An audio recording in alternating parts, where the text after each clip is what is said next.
अस्सलाम वालेकुम dear students. हम पढ़ रहे थे remedial measures for building defects, जो हमारा आखिरी चैप्टर है आरएमबी का। This is the most important chapter. आज हमने पढ़ना है, देखो, सरफेस डिफेक्ट्स ऑफ कंक्रीट जो हैं उसके रिपेयर पढ़ना है, ठीक है ना। हम देखेंगे पहले कौन कौन सा कॉमन डिफेक्ट हमारे कंक्रीट में आएगा, ठीक है ना।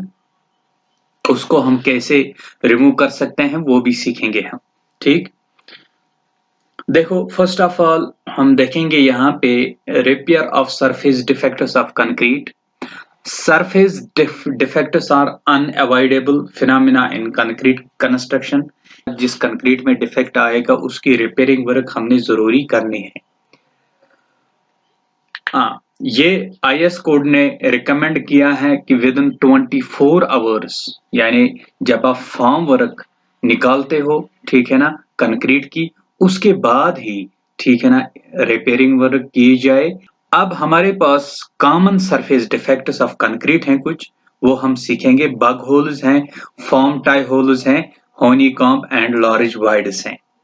बग होल्स एक्चुअली क्या होते हैं, ठीक है ना। बग होल्स, पहले मैं आपको एक स्क्रीन यहाँ पे शो करने जा रहा हूं। ये बग होल्स होते हैं, ठीक है ना, ये बग होल्स होते हैं। बग होल्स और एयर बबल्स, ये जो बग होल्स थे ये क्या है, एयर बबल्स, यानी वहां पे एयर जमा होता है, ठीक है ना, उसकी वजह से वहां पे छेदस रहते हैं, ठीक है ना, वहां पे होल्स रहते हैं। उन होल्स को हमने फिल करना है। ये उसके लिए हमने एक मेथड एडॉप्ट करना होगा, ठीक है ना, दैट कंटेन्स, ठीक है ना, सैक रबिंग। ये एक बैग होता है, ठीक है ना, फैब्रिक बैग होता है। मड मोटार हम बनाते हैं ना, मड मोटार, ठीक है ना, उसमें क्या डालते हैं, वो फैब्रिक डालते हैं, मिट्टी डालते हैं, फिर उसको मिलाते हैं। सेम आपने वैसे करना है, सेक रबिंग करनी है। 1 पॉट पोर्टलैंड सीमेंट, ठीक है ना, 1.5 to 2 pot fine sand. Wet the existing concrete and apply the prepared grout to the entire surface with a rubbed hand float. आपने क्या करना है, जो डिफेक्टेड सरफेस है आपने उसको पहले वेट करना है, and entire surface with a rubber hand float.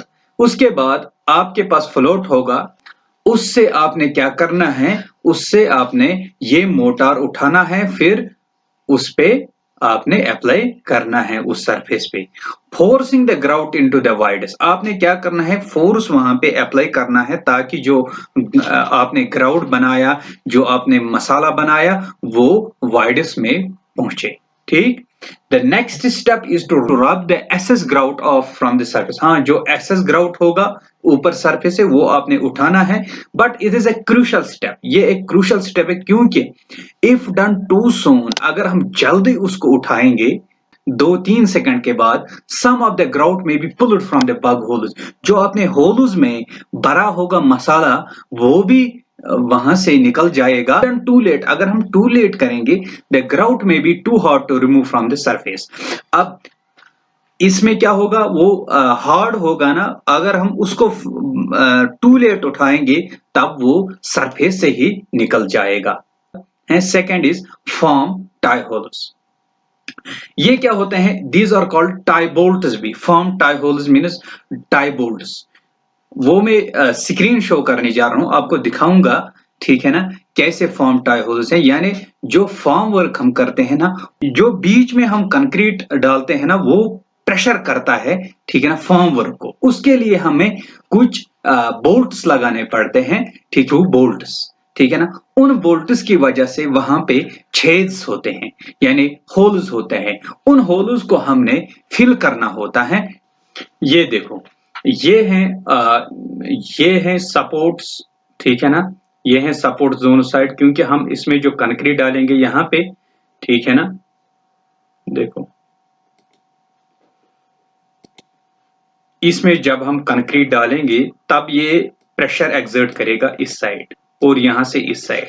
अगर ये वाले सपोर्ट्स हम नहीं देंगे तब क्या हो जाएगा, कि ये वॉल्स मूव होने लगेंगे। उसी के लिए हम यहाँ पे प्रोवाइड करते हैं ये वाले सपोर्ट्स। अब क्या होगा, इसमें जो मतलब ये रह जाएगा, ठीक है ना, होल रह जाएगा, ठीक है ना, एक पाइप जैसी बनेगी। The most common method to fill tie holes is to simply travel mortar into them. हमने क्या करना है, ठीक है ना, वो ट्रैवल उठानी है, उससे हमने क्या करना है, मोटर उन होल्स में भरना है। इसको हम कैसे मतलब रिपेयर करेंगे, इसके लिए हमने एक मेथड ढूंढा है। दैट इज, आपने क्या करना है, उन होल्स को आपने फिल करना है, किससे, मोटार से, जिसमें 1 पार्ट सीमेंट होगा एंड 2 to 3 पार्ट सैंड्स होंगे। एंड उसमें क्या आपने करना है, वाटर सीमेंट रेशो ठीक रखना है, एनफ वाटर उससे मिलाना है, ठीक है ना। एंड आपने उसमें एडमिक्सचर डालना है, ठीक है ना, ताकि उसमें प्लास्टिसिटी आ जाए। ठीक, ideally the smooth inside surface of form tie hole should be roughen to develop time. हम क्या करते हैं, आइडियली अगर हम देखेंगे तो आपने क्या करना है, जो होल्स वहां पे हैं उनको रफ करना है, ताकि वो बॉन्ड वहां पे बन जाएगा। स्मूथ सरफेस होगी, हमारा बॉन्ड डेवलप नहीं होगा, हमारी सरफेस रफ ही होनी चाहिए। ठीक, उसके बाद हनीकॉम्ब एंड लार्ज वाइड्स पढ़ेंगे, ठीक है ना। इसके लिए मैं आपको स्लाइड शो करूंगा, ठीक है ना, वहां से आपको पूरा समझ आएगा। देखो, हनीकॉम्ब, हनीकॉम्ब क्या है, आप यहाँ पे देख सकते हो, ये हनीकॉम्ब है। ठीक, ये हनीकॉम्ब है, ठीक है ना, आप लोगों ने जज किया होगा। ठीक, honeycombs are the hollow spaces and cavities left in concrete mass on the surface or inside the concrete mass, which is caused by mortar not filling the spaces between the porous aggregate part. देखो, यहाँ पे देखो, इस beam में क्या क्या हो गया है, ये यहाँ पे हॉलो स्पेस रह गई है, ये यहाँ पे हॉलो स्पेस रह गई है। जब हम डिशटरिंग करते हैं ना, तो वहां से हमें ये हनीकॉम्बिंग मिल सकती है।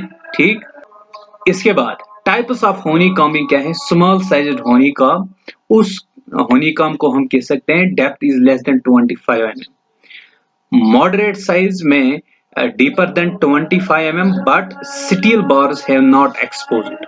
जो स्टील बार्स लगे होंगे, ठीक है ना, वो एक्सपोज्ड टू एटमॉस्फेयर नहीं होंगे, ठीक है ना। अगर एक्सपोज्ड टू एटमॉस्फेयर होंगे तब हम उसको मॉडरेट नहीं कह सकते हैं, ठीक है ना। अगर यहाँ पे देखेंगे तो यहाँ पे हमें स्टील बार्स नजर नहीं आएंगे, ठीक, नजर नहीं आए, ठीक है ना, इसको हम मॉडरेट कह सकते हैं। बट अगर ये 25 mm से, ठीक है ना, लेस देन 25 mm ये जो होल्स इसमें हो गए हैं, अगर ये लेस देन 25 mm है, तब हम इसको ये मॉडरेट भी नहीं कह सकेंगे, इसको हम कह सकते हैं ये स्मॉल साइज्ड हनीकॉम्ब। इसके बाद लार्ज साइज हनीकॉम्ब्स में क्या है, deeper than 25 mm and bars have comes out, ठीक है ना। अगर डीपर देन 25 mm है, बार्स बाहर आ गए हैं, तब हम इसको लार्ज साइज्ड हनीकॉम्ब कह सकते हैं। यहाँ पे देखो, ये यहाँ पे जो हनीकॉम्ब्स हुई है, ठीक है ना, ये 25 mm से कम है, ठीक है ना, यहाँ पे 25 mm से ज्यादा है, मगर जो बार्स हैं वो एक्सपोज्ड नहीं हुए हैं।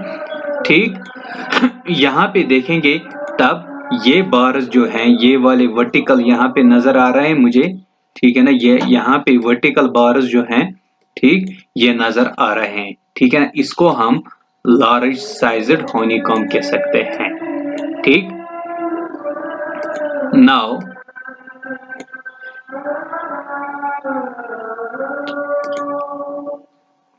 अब where we can find honeycomb, हमें कहाँ मिल सकती है हनीकॉम्ब, ठीक है, honeycomb which are one sides and bottom are visible to naked eyes and can be detected from shattering is removed when shattering is removed। मैंने अभी बोला आपको ये हमें वहां पे मिल सकती हैं जहां जब हम शटरिंग को रिमूव करते हैं, डिशटरिंग करते हैं, तो वहां हमें कंक्रीट के पॉट में, कंक्रीट के स्ट्रक्चरल मेंबर में हमें कुछ होल्स नजर आते हैं। उन होल्स को हम honeycomb बोलते हैं, ठीक है, which are inside mass of concrete can only be detected by advanced like ultrasonic testing. ठीक है ना, कुछ जो इनसाइड मास ऑफ कंक्रीट में होते हैं, ठीक है ना, यानी कुछ honeycomb क्या होते हैं, अंदर होते हैं कंक्रीट में, वो हमें नेकेड आई से विजिबल नहीं हो सकते हैं, ठीक है ना, उनको हम एक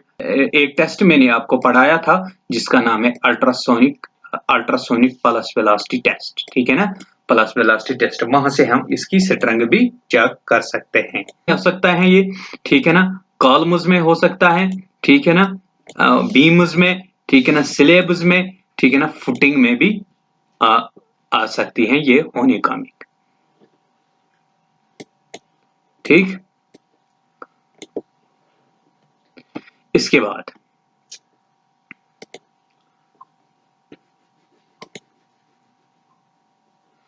now effects of honeycomb। honeycomb के इफेक्ट्स क्या क्या हैं वो हम यहाँ पे देखेंगे।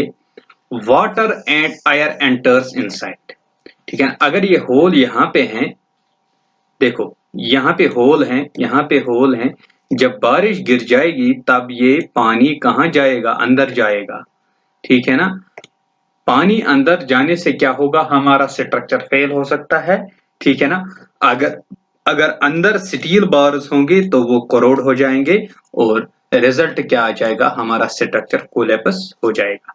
ठीक, second is rusting and corrosion of reinforcement. देखो जब ये पानी अंदर जाएगा तो रस्टिंग होगी ना, ठीक, रिड्यूस ड्यूरेबिलिटी, जो ड्यूरेबिलिटी ऑफ स्ट्रक्चर है वो कम हो जाएगी, किससे, honeycomb से। ठीक, reduced durability, less structural strength हो जाएगी, ठीक है ना, किससे, honeycomb से।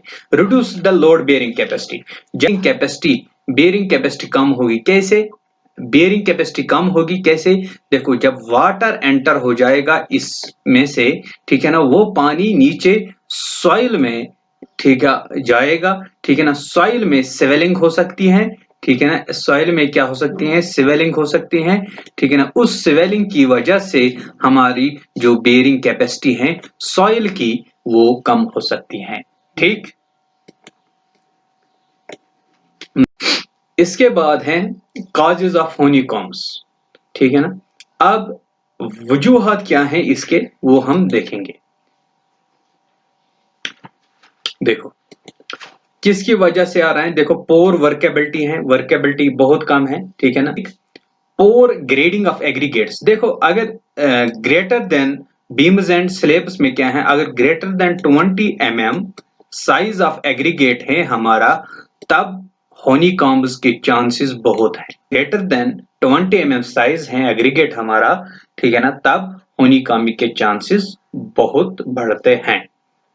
ग्राउट लीक से क्या होगा, अगर फॉर एग्जांपल हमने शटरिंग की है, फॉर्म वर्क की है, अगर उस शटरिंग में जो हम कंक्रीट डालेंगे, ठीक है ना, उसमें क्या हो, लीक हो, ठीक है ना, ग्राउट लीक हो, जो हम मसाला अंदर डालेंगे, ठीक है ना, अगर वो लीक हो जाए तब क्या वहां पे सेग्रीगेशन हो जाएगी, ठीक, वहां से हमें honeycombing मिल सकती है, ठीक है ना। मूवमेंट ऑफ फॉर्म वर्क, अगर हम सपोर्ट्स टाई बार्स नहीं प्रोवाइड करेंगे, रिजल्ट क्या आ जाएगा, हमारी जो फॉर्म वर्क है वो उसमें मूवमेंट आ जाएगी, उस मूवमेंट जैसे हमारी honeycombing हो सकती है। Most important is improper compaction, this is the most important point, ठीक है ना। इम्प्रॉपर कंपैक्शन क्या है, अगर आपने सही से कंपैक्ट नहीं किया होगा, ठीक है ना, अगर आपने ज्यादा कंपैक्ट भी किया होगा, ठीक है ना, आपने प्रॉपर कंपैक्शन, अगर आपने ज्यादा कंपैक्ट किया होगा तब क्या होगी, सेग्रीगेशन होगी, अगर आपने कम कंपैक्ट किया होगा तब भी honeycombing हो सकती है। ठीक।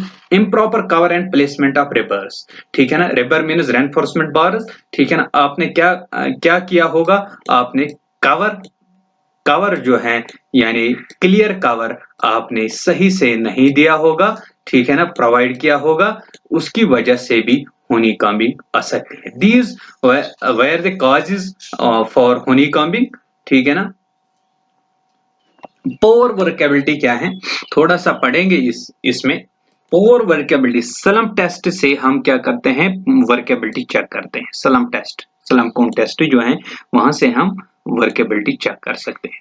Workability be less because, workability किससे लेस होगी, ठीक है ना। लो वाटर कंटेंट आपने डाला होगा, ठीक है ना, वाटर कंटेंट कम, ठीक। फाइन सीमेंट पार्टिकल्स होंगे, हाई टेम्परेचर होगा, ratio to fine to coarse aggregate being low, आपने क्या किया, सैंड और एग्रीगेट का रेशियो कम रखा होगा, तब ये जो फैक्टर्स हैं ये इफेक्ट कर सकते हैं किसमें, वर्केबिलिटी में, ठीक है। इनसे अगर हम ये चीज रखेंगे तो इनसे क्या होगा, वर्केबिलिटी, ठीक, वर्केबिलिटी कम हो जाएगी, ठीक। इसके बाद हमारी जो नेक्स्ट है that is improper compaction. Improper compaction means the purpose of, हम देखो जो कंसोलिडेशन होती है ना कंक्रीट की, कंक्रीट में जो कंपैक्शन या कंसोलिडेशन होती है वो हम नॉर्मली किससे करते हैं, वाइब्रेटर से, ठीक है ना। यूनिफॉर्म अगर होनी चाहिए, ठीक है ना, वाइब्रेटर से करते हैं, ठीक है ना, यूनिफॉर्मली।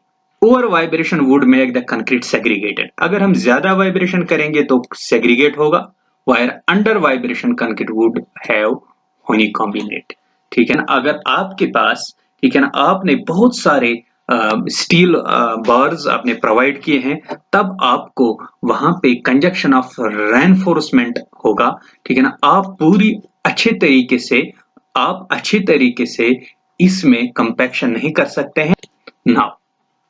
इसके बाद चलते हैं इम्प्रॉपर कवर। आपने क्या किया होगा, आपने इम्प्रॉपर कवर प्रोवाइड किया होगा, ठीक है ना, एंड प्लेसमेंट ऑफ रिबर्स आपने ठीक से नहीं डाले होंगे, उसकी वजह से भी क्या होने काम आ सकती है, ठीक। Movement of form work and grout leak. अगर देखो यहाँ पे देखो, यहाँ पे ग्राउट लीक हो रहा है ना, देखो नजर आ रहा है, ये ग्राउट लीक हो रहा है, ठीक। यहां से मूवमेंट हो रही है, यहां से मूवमेंट हो रही है ये, ठीक। यहां से मूवमेंट आ रही है, किसकी मूवमेंट हो रही है, फॉर्म वर्क की, इससे भी हमारी honeycombing हो सकती है, ठीक है ना। आप ये चेक कर सकते हो, देखो। अच्छा, यहाँ पे और एक चीज है, इस क्यों ग्राउट लीक होता है, देखो हमने क्या किया होगा, हमने वाटर कंटेंट जो इसमें डाला होगा वो ज्यादा डाला होगा, ठीक है ना, जिसकी वजह से ब्लीडिंग हो सकती है। Increase water content can also mean that cement slurry grout will escape through the joints, जो इसमें सीमेंट पार्टिकल्स होंगे या उसके साथ फाइन सैंड्स भी होंगे, वो क्या, वो बाहर जाएंगे, अंदर क्या रह जाएगा, खाली कोर्स एग्रीगेट्स, ठीक है ना, कोर्स एग्रीगेट। रिजल्ट क्या आ जाएगा यहाँ पे, इसमें जो सीमेंट ग्राउट है वो बाहर निकला होगा, ठीक है ना, और अंदर से ये खाली रह गया होगा। नाउ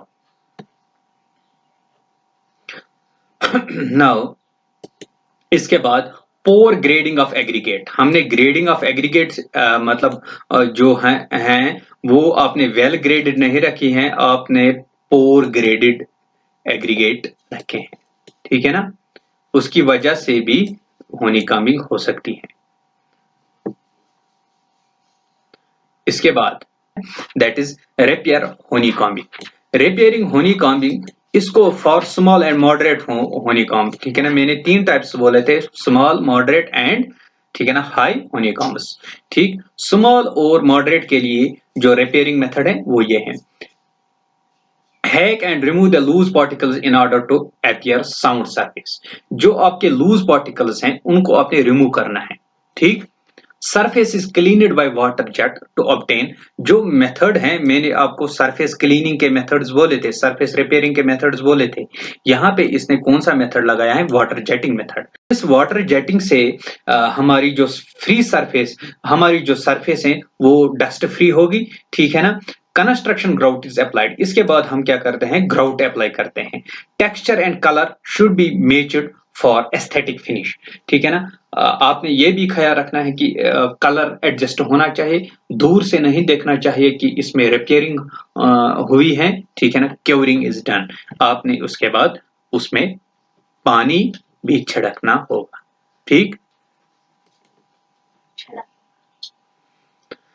इसके बाद नाउ, इसके बाद जो थर्ड टाइप ऑफ हनीकॉम्ब है उसके लिए कौन सा मेथड है? For large honeycombs, for large honeycombs आपने कौन सा मेथड प्रोवाइड करना है? Hack and remove the weak concrete to expose sound concrete surface.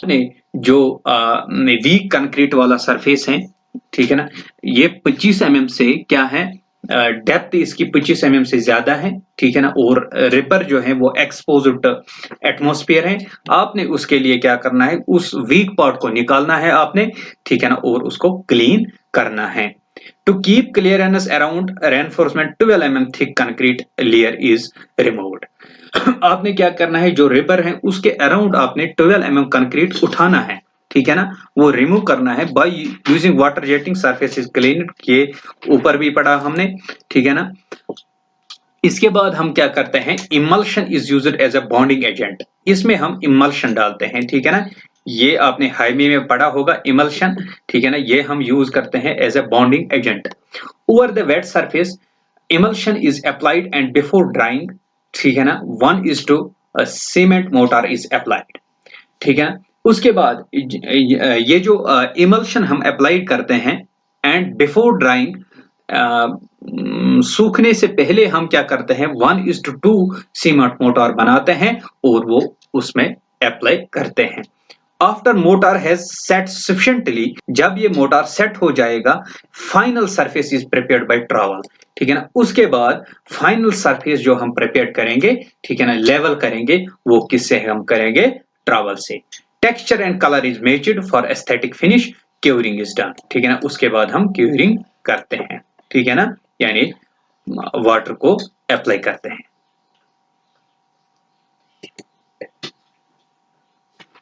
ये था आज का टॉपिक, मैंने यहाँ पे दिखाया है थोड़ा सा आपके लिए, ठीक है ना। ये बिफोर ये बिफोर रिपेयरिंग वर्क है, ये आफ्टर रिपेयरिंग वर्क, ऐसे आपने इसमें करना होगा फॉर लॉरी हनीकॉम्ब्स।